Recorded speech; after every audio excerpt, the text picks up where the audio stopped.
Early voting has ended in the race to be New York's next mayor. Tuesday is the main ballot day, which will determine which way this high-stakes race goes. All of U.S. is watching the race closely to witness what could potentially be the biggest upset that American politics has seen in its modern electoral history. Here's a quick look at the candidates in this race. Zohran Mamdani, a 34-year-old Democratic nominee who has turned the face of this entire mayoral election. He is an assemblyman from Queens who came under spotlight after defeating former Governor Andrew Cuomo in the Democratic primaries. Mamdani's campaign has taken social media by storm, with videos spanning several languages and addressing a mix of all communities of New Yorkers. The campaign mirrors a grassroots movement with a focus on making New York affordable, targeting a cost of living crisis in one of America's most expensive cities. As he went viral, Mamdani shattered fundraising records back in September when the campaign hit New York City's $8 million matching funds cap. Next is Andrew Cuomo, former Democratic lawmaker who decided to bid in the election as an independent after losing to Mamdani. A billionaire and former governor, Cuomo gained traction last month after outgoing Mayor Eric Adams dropped his re-election bid and endorsed him. The 67-year-old is seeking a political comeback 4 years after stepping down as governor following accusations of sexual harassment. Cuomo denies all allegations against him. He has positioned himself as a centrist alternative to Mamdani, but lags in popularity polls. More recently, Cuomo also received backing from U.S. President Donald Trump. The third candidate in this race is Republican Curtis Sliwa. The radio talk show host is fighting the mayoral race again after his 2021 run, but is consistently placed third on all popularity polls. For long, some Republican lawmakers have urged him to step aside to boost Cuomo's chances at defeating Mamdani. But Sliwa has stayed in the race till the end and has rested his mayoral campaign on public safety. Let's now take a look at what some of the latest popularity polls say about the tri-cornered contest.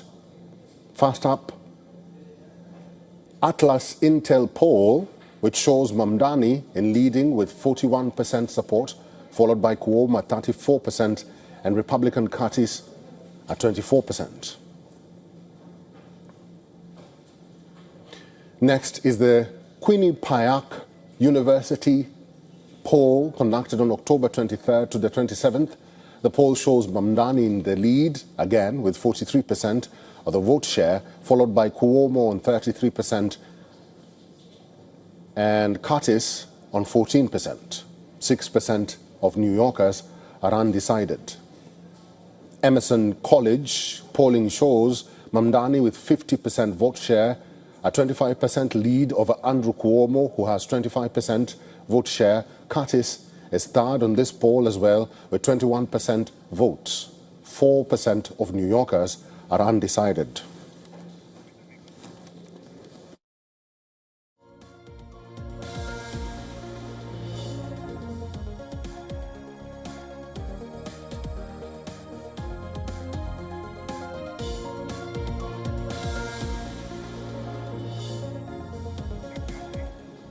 Mr. Richard William Painter is an American lawyer and professor at University of Minnesota Law School. He is now joining us live from Minnesota. Mr. Painter, good to see you. Looks like the chances are good for Mamdani.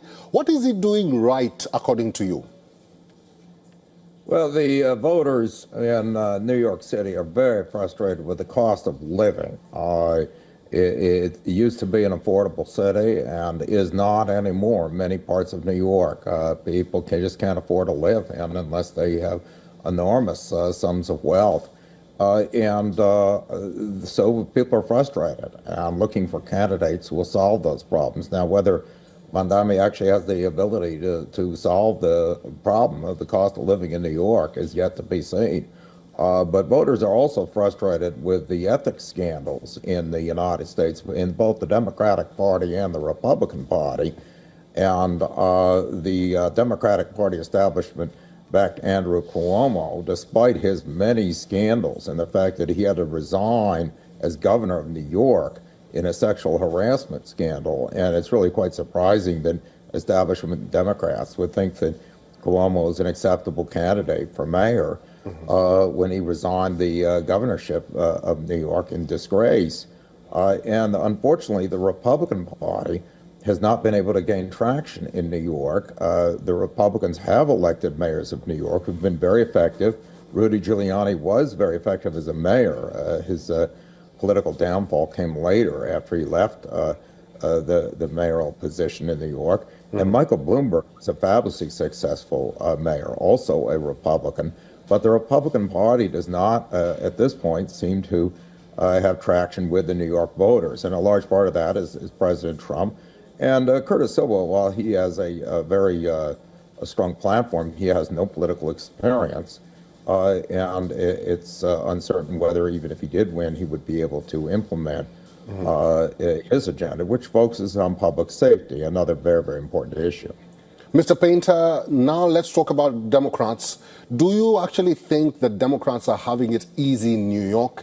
And having said that, there are some critics who say that Mamdani will be a huge headache and a challenge to Trump.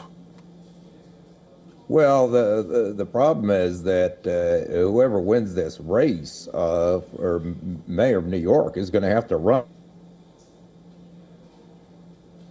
the problems of the city of New York. And if Mamdani gets to be mayor and he tries to raise taxes even more on New Yorkers and drive businesses out of New York, certainly this will drive down the cost of housing in the long run, but he would do that by gutting New York's economy.